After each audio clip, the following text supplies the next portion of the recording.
Halo semua, kembali lagi bersama gue Sumaya. Kali ini gue ingin ngebahas mengenai semua pasti pernah merasakan insecure. Sebelum gue ngebahas 3 poin yang akan gue bahas di YouTube ini, apa aja sih ketiga poin yang sering orang rasain mengenai insecure itu gitu. Jadi insecure sendiri kan sebenarnya kita wajar dong punya insecure gitu. Tapi kebanyakan orang itu bilang insecure itu tuh selalu yang buruk-buruknya aja gitu ya, negatif-negatifnya aja gitu. Mereka nggak memikirkan dampak positif dari insecure tersebut gitu. Jadi kalau menurut gue dampak dari insecure sendiri tuh tergantung dari diri kitanya gitu loh. Ada orang yang memang menganggap insecure itu sebagai suatu hal yang buruk dan nggak boleh sama sekali. Dan ada juga orang yang memikirkan bahwa insecure itu adalah sebagai salah satu kita untuk berkembang, mengubah diri kita, kayak gitu. Tapi kita harus mengingat bahwa kita itu bukan makhluk yang sempurna. Jadi pasti ada aja ketidaksempurnaan di dalam diri kita. Dan sekarang gue juga mau ngebahas insecure itu tuh juga mengenai penerimaan di dalam diri kita gitu. Jadi kita itu nggak bisa semua hal itu ada atau terjadi dalam diri kita. Mungkin ekspektasi kita kayak kita pengen cantik yang kayak begini-gini, kita pengen pinter yang kayak gini-gini, kita pengen yang seperti ini, seperti itu, kayak gitu. Banyak banget, kita ekspektasinya tinggi dong pasti.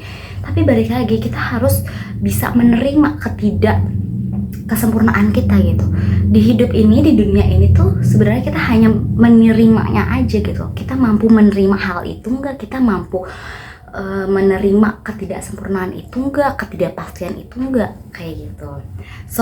Sekarang gue akan ngebahas 3 poin yang sering orang merasakan insecure-nya gitu.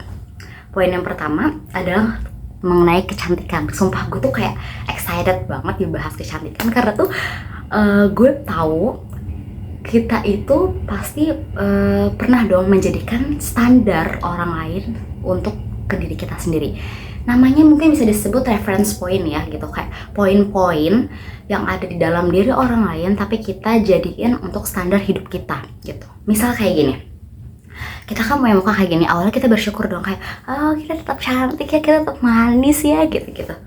Kita ngeliat di kamera kayak oh iya kita cantik, kita manis gitu. Tapi ketika kita di sosial media atau misalnya kita ngeliat secara langsung gitu, kita lagi jalan di mall ketemu orang terus ngeliat yang jauh lebih cantik dari kita, terus kita jadi membandingkan diri kita dengan menerapkan poin-poin yang ada di dalam diri dia. Misalnya dia itu alisnya lebih tebal, terus matanya itu kayak mata-mata orang Indonesia banget gitu lah ya.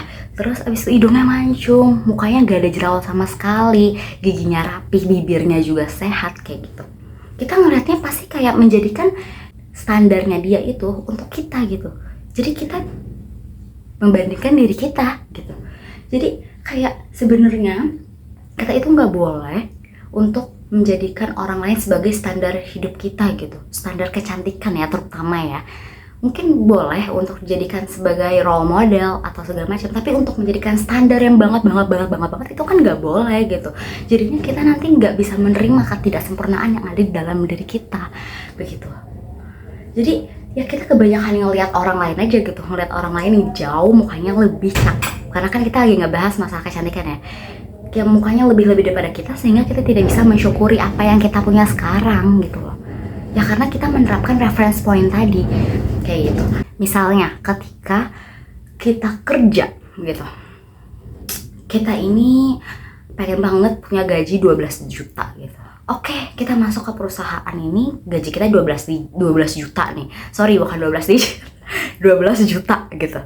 Oke, kita udah dapat nih 12 juta yang kita inginin. Pasti ketika kita mempunyai gaji 12 juta, otomatis lifestyle kita berubah dong. Misalnya kayak HP kita juga berubah, terus pakaian kita juga berubah. Kita bisa jadi lebih peduli dengan apa yang ada di luar kita gitu, ya nggak sih? Karena kita memiliki gaji 12 juta itu, yang memang besar dong gitu ya kan. Dan siapa juga yang nggak mau mempunyai gaji 12 juta gitu. Tapi ketika orang ini melihat orang lain yang jauh gajinya lebih besar, terus kehidupannya lebih lebih daripada dia, pokoknya dia jadinya membandingkan diri dia, terus dia menerapkan poin-poin orang lain ke dalam diri dia. Oh iya, gue harus HP-nya tuh iPhone.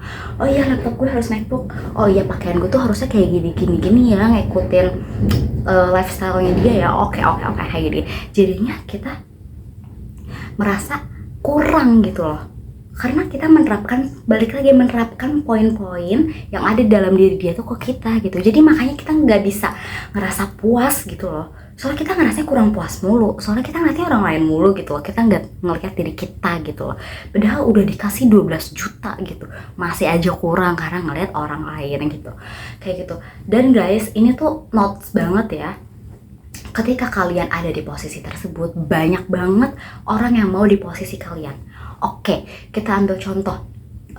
Mungkin ada teman-teman kita yang misalnya kuliah di top 10 gitu ya. Tapi dia ini tuh agak kurang aktif misalnya di kelas kayak gitu. Percayalah guys, ketika kalian kuliah di top 10 itu aja banyak orang yang mau di posisi kamu gitu loh. Banyak orang yang mau di posisi dia gitu.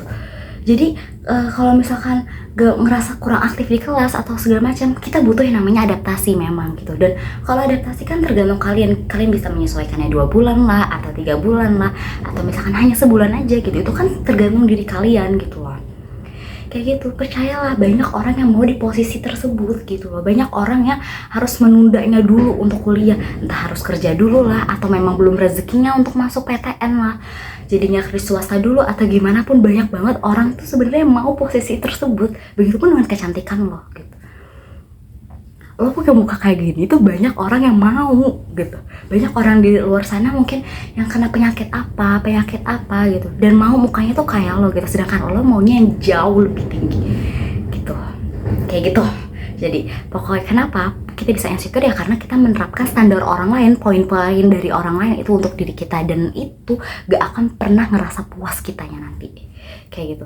Cobalah sekali-kali melihat di dalam diri kalian gini, oh iya, mata gue, gigi gue, bibir gue, muka gue, hidung gue. Kayak puji-puji diri kalian aja terus gitu loh. Jangan pernah ngerasa kayak gue harus ngikutin kayak dia gini.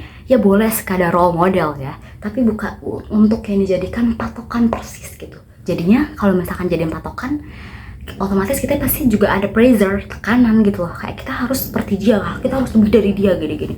Padahal balik lagi ke tadi, kita harus bisa menerima ketidaksempurnaan ini di dalam diri kita gitu. Oke, sekarang poin yang kedua adalah bahas otak atau akademik gitu. Sejujurnya gue pun juga pasti pernah mengalami yang namanya insecure otak ataupun masalah akademik gitu ya. Kayak kalau ngeliat orang yang jauh lebih pintar, kayak pintar banget sih, sumpah gue mau kayak dia gini gitu. Pasti kita pernah dong ngerasa kayak gitu dong, kayak gimana cara belajarnya, tipsnya dong cara belajarnya gini. Padahal kita juga udah semampu kita gitu belajar gitu. Cuman balik lagi, semua orang tuh punya porsinya masing-masing gitu loh. Kayak dia belajar yang semenit aja udah bisa gitu ngerjain 10 soal gitu, sedangkan kita 1 soal 1 menit, atau bahkan 1 soal aja kita 5 menit loh. Jadi kayak kita menikmati aja dulu kita prosesnya gitu. Jangan kayak ngeliat yang udah lebih wow aja. Kita nggak tahu dia itu bisa ngerjain 1 menit 10 soal itu, dia itu pasti banyak perjuangannya di belakang yang kita nggak tahu gitu loh. Jadi ya kita ngeliatnya dia udah enak-enak aja gitu. Misalnya dia menang lomba, dia jadi ketua ini, dia jadi ketua itu. Kita nggak tahu pengorbanan apa yang telah dia lakukan untuk bisa mencapai mimpinya tersebut. Kayak gitu kan. Semua pasti kalau kita ngeliat langsung di atasnya aja, kita pasti nggak akan pernah merasa sempurna. Kita nggak akan pernah ngerasa puas gitu dengan apa yang kita miliki. Jadi sabar aja dulu. Kalian juga harus bisa menerima ketidaksempurnaan kalian. Misalnya kalian itu jago di bidang ini tapi kurang di bidang public speaking gitu. Banyak orang yang mau jago di bidang misalnya matematika, banyak orang yang mau banget jago di bidang matematika, sedangkan kalian menguasai hal itu. Tetapi kalian lebih berfokus kepada kekurangan kalian, yaitu gak bisa public speaking. Yang padahal walaupun bisa, kalian bisa mengasah sedikit aja, kayak diserutan gitu, pensil yang lagi diserut. Kalian bisa mengasahnya perlahan demi perlahan. Gak harus menjadi jago di semua bidang kok. Kayak gitu. Terus orang yang jago di public speaking, dia kurang di matematika misalnya, dia mau di posisi kalian gitu. Dan kalian jadi bertukar aja gitu loh.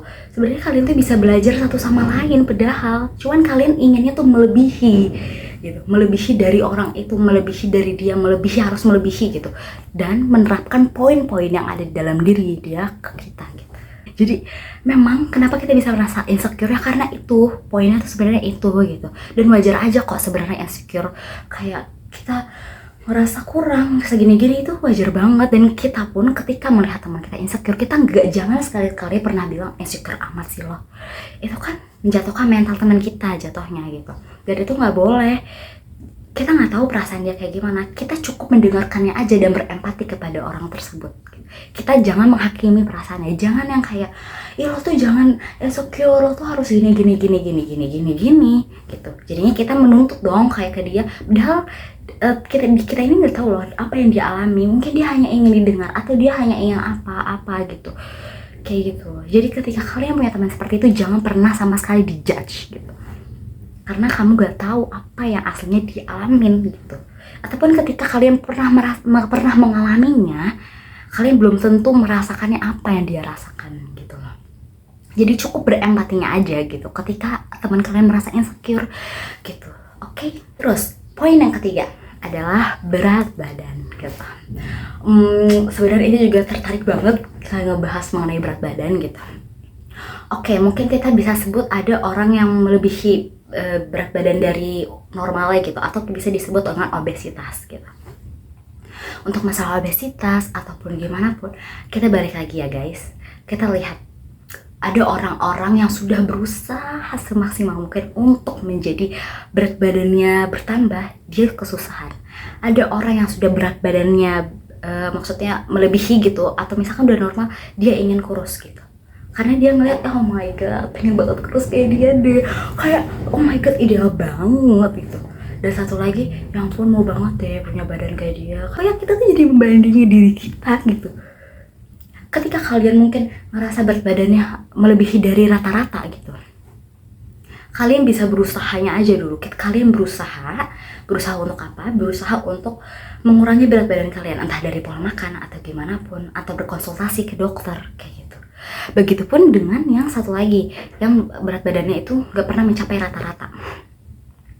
Berkonsul ke dokter, harus mengkonsumsi apa ya? Mungkin 4 sehat 5 sempurnanya memang harus lebih diketatin lagi gitu, harus lebih dikuatin lagi kayak gitu. Pokoknya banyak banget sebenarnya dari kita itu yang pasti ngerasa insecure gitu. Kalian jangan ngebohongin diri kalian ya, kayak enggak, gue gak pernah insecure gitu. Itu nggak baik guys, ngebohongin diri kalian. Kalau kalian pernah ngerasakan itu, ya udah gitu. Ya udah, kalau misalkan ngerasain ya udah gitu, tinggal kalian aja gimana nih menyikapi perasaan yang ada di dalam diri kalian gitu. Jangan ngebohongi diri sendiri, karena itu part yang tersakit gitu, part yang menurut kita itu menyakitkan banget gitu kalau ngebohongi diri sendiri kayak gitu. Dan guys, kebanyakan kita untuk berubah itu agar diterima sama lingkungan, bukan berubah untuk diri sendiri gitu. Karena biar kita, misalkan kita mau gabung di circle A, ini orangnya tuh kayak cantik-cantik banget, gini-gini putih segala macam, alisnya tebel atau gimana gitu. Jadi kita itu berubah diri kita agar kita lebih diterima sama society atau lingkungan gitu. Kita berubah nggak untuk diri sendiri, tapi untuk lingkungan kita, agar kita diterima sama lingkungan tersebut kayak gitu. Kayak sedih gak sih? Kayak walaupun pasti kita pernah mengalami hal tersebut, kita pasti pernah gitu, kayak kita berubah agar kita diterima sama lingkungan tersebut. Kita merubah sifat kita, merubah tampilan kita agar kita bisa diterima di lingkungan tersebut, bukan untuk diri sendiri. Karena kita lebih mementingkan orang lain, lebih mementingkan pendapat orang lain, pikiran orang lain dibanding pikiran diri kita sendiri. Dan itu adalah part yang dimana kita selalu bisa merasakan insecure kayak gitu. Karena kita merasa gak puas, kita gak pernah merasa tercukupi, padahal yang jelas-jelas hidup kita yang kayak gini banyak yang orang mauin. Itu kita harus bisa menerima ketidakpastian itu, ketidaksempurnaan itu, harus menerima kekurangan yang ada dalam diri kita. Kuncinya adalah menerima kekurangan yang ada di dalam diri kita, walaupun sulit. Pasti sulit, memang sulit, karena menerima itu lebih susah gitu loh. Tapi kalau kita gak menerima, jauh lebih sulit. Kita sering merasa tidak puas, sering merasa tidak tercukupi, sering merasa tidak terpenuhi kayak gitu. Dan ini semua balik ke diri kalian. Gue gak menyalahi kalian yang merasakan insecure, kita harus berubah lagi gini. Gue gak harus kalian kayak gitu. Poinnya satu dulu, bisa menerima kekurangan kalian aja dulu. Kalau sudah bisa menerima, otomatis apa yang ada di dalam diri orang lain, kita nggak akan tuh merasakan insecure atau ngiri-ngiri atau gimana pun. Kita nggak ngerasain itu. Karena kita udah menerima, oh iya memang ini tuh belum takdirnya, belum waktunya aja. Kayak gitu guys. Lebih banyakin itunya saja gitu loh. Menerima diri kita aja gitu. Dan jangan sekali-kali berubah karena agar diterima oleh lingkungan kalian. Jadilah diri kalian sendiri, tunjukin bahwa kalian bisa lebih daripada mereka dengan adanya diri kalian yang sekarang. Dengan ketidaksempurnaan kalian. Kita harus mencintai ketidaksempurnaan kita yang sekarang. Oke, karena gue juga pernah mengalami apa yang kalian alami, so gue juga sangat mengerti. Kayak gitu. Dan gue berharap banget insya Allah dari YouTube gue yang ini ngebahas ini atau ngebahas lebih tentang apa gitu, pengorbanan and something like that, insya Allah sangat berguna dan bermanfaat untuk kalian kayak gitu. Dan gue seneng banget bisa ngebantu kalian dan saking senengnya ya, pokoknya bismillah, semangat guys. Kalian gak pernah salah kok untuk ngerasain insecure atau segala macam. Kalian gak pernah salah dan jangan ngebohongin diri kalian. Oke, see you in the next video. Dah.